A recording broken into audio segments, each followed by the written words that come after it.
Indian air force, जिसमें जाने के लिए आपको दो चीजें बहुत जरूरी है। क्या क्या अभी आगे डिस्कस करते हैं। सबसे पहले आपको बता दें कि अगर आप एयरफोर्स में जाना चाहते हो और उससे रिलेटेड कोई भी अपडेट आपको चाहिए तो सबसे पहले आप चैनल को सब्सक्राइब कर लीजिएगा, बेल आइकन को प्रेस कर दीजिएगा, जिससे हमारे वीडियोस के नोटिफिकेशन आपको सबसे पहले मिल जाए। राइट, सबसे पहले हम बात करेंगे इंडियन एयरफोर्स यानी भारतीय वायुसेना। इसमें एक ग्रुप होता है एक्स ग्रुप और वाई ग्रुप। अब ये क्या होता है समझ लेते हैं। देखो, इंडियन एयरफोर्स में जो हमारी वैकेंसी आती है उसमें एक एक्स ग्रुप का आता है, एक वाई ग्रुप का आता है। एक्स ग्रुप होता है टेक्निकल ग्रुप और वाई होता है नॉन टेक्निकल ग्रुप।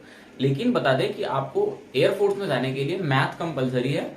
आपको मैथ, फिजिक्स और इंग्लिश में एटलीस्ट 50% मार्क्स बहुत अनिवार्य है। अगर हम बात करें चाहे एक्स ग्रुप की चाहे वाई ग्रुप की, दोनों के लिए आपको इंग्लिश कंपलसरी है, जिसमें आपको क्या करना है, 50% मार्क्स मैथ, फिजिक्स और इंग्लिश में तीनों का कंबाइन मिला के होना कंपलसरी है। राइट, ये तो हो गया एक्स ग्रुप और वाई ग्रुप। अब जान लेते हैं कि इसकी वैकेंसी साल भर में 2 बार आती है। एक आती है आपका ये फरवरी या मार्च के महीने में, दूसरा सितंबर या अक्टूबर के महीने में। इसके प्रोसेस के 3 चरण होते हैं।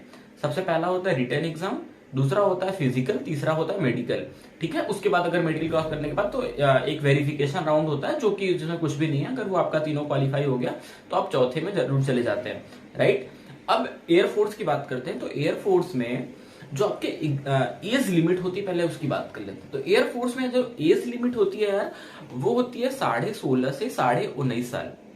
16.5 से 19.5 साल के बीच में अगर आपकी एज है तो आप एक्स ग्रुप के लिए एलिजिबल होते हैं। प्लस उसके साथ साथ उसमें एक टाइम पीरियड दिया होता है कि 7 नवंबर 2001 से 8 अगस्त 2003 तक, ऐसे टाइम पीरियड लिखा होता है जब जब उसकी नोटिफिकेशन आती है। राइट, तो ये एज लिमिट की बात हो गई। 16.5 से 19.5 जो है मिनिमम एज होती है 16.5, मैक्सिमम 19.5। ठीक है, अब बात कर लेते हैं एग्जाम पैटर्न्स की। तो एग्जाम यार बहुत सिंपल होते हैं। एग्जाम आपके ऑनलाइन बेस्ड होते हैं और ऑफलाइन पहले होते थे, अभी ऑनलाइन हो गए। ठीक है, उसमें क्या होता है, एग्जाम्स में आप जब एग्जाम देते हो ना तो उसमें 25-25-25 के 3 सेक्शन बने होते हैं। अगर आप टेक्निकल एक्स ग्रुप की बात करें, 25 क्वेश्चन मैथ के क्लास 12th लेवल के, फिर 25 क्वेश्चन इंग्लिश के, जिसमें आपके ग्रामर से रिलेटेड क्वेश्चंस होते हैं, डायरेक्ट इनडायरेक्ट होते हैं, वॉइस होते हैं, नरेशन होते हैं, अपोजिट, सिनोनिम्स, एंटोनिम्स, ये सारी चीजें होती है। और 25 क्वेश्चन फिजिक्स के होते हैं टेक्निकल ग्रुप के लिए। अब इसके अपोजिट दूसरा हम पहलू पे बात कर लेते हैं वाई ग्रुप की।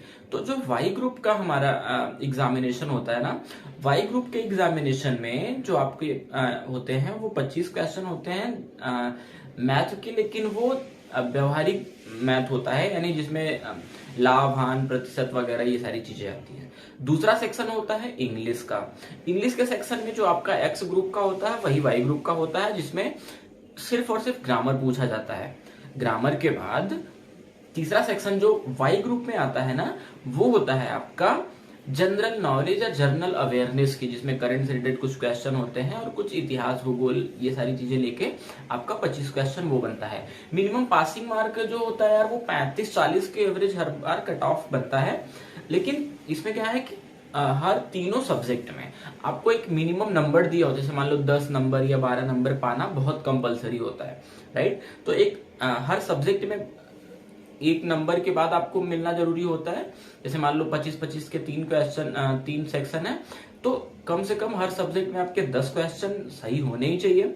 ठीक है, और इसमें निगेटिव मार्किंग भी होती है 25.25 की, यानी 1/4, यानी आपके 4 गलत हो गए तो एक सही वाला भी गलत हो जाएगा।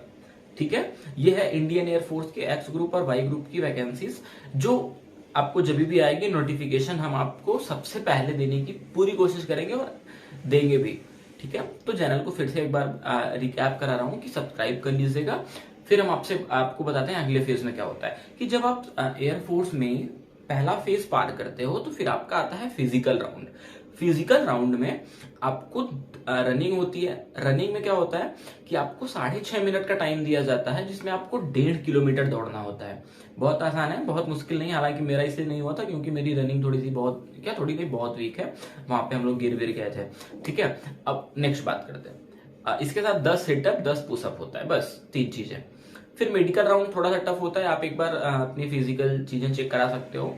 ठीक है। और ये ओनली फॉर बॉयज होता है, गर्ल्स के लिए ये चीजें नहीं होती, तो ये इस चीजों का ध्यान रखिएगा, ठीक है। अब बात करते हैं मेडिकल राउंड। मेडिकल राउंड थोड़ा सा टफ होता है। अपने एक बार आप क्या कर सकते हो ना, जब आपका मेडिकल राउंड हो तो मेडिकल राउंड में जाने से पहले आप एक बार किसी भी गवर्नमेंट हॉस्पिटल में जाके अपनी फुल बॉडी चेकअप करा सकते हो। उससे क्या होता है कि आपको कॉन्फिडेंस भी आता है और आप वहां पे सर्टिफिकेट ले भी जा सकते हो कि सर देखिए मैं बिल्कुल फिट हूँ, तो आप बिल्कुल इस रिगार्डिंग परेशान ना होइए, ठीक है। ये हो गया आपका एयरफोर्स का फिजिकल राउंड। ये था एयरफोर्स के बारे में। आप क्लास 12th पास आउट होने चाहिए, ठीक है। और आपके जो मिनिमम मार्क्स हैं वो ध्यान रखिएगा 50% से प्लस होने चाहिए। ये कुछ इंपॉर्टेंट जानकारियां यार जो एयरफोर्स के बारे में थी। तो एयरफोर्स में जाने के लिए आपको ये सारी चीजें करनी पड़ेंगी और आप डेफिनेटली कर सकते हो। ओके, बने रहिएगा हमारे साथ, मिलते हैं नेक्स्ट वीडियोस में। Bye bye.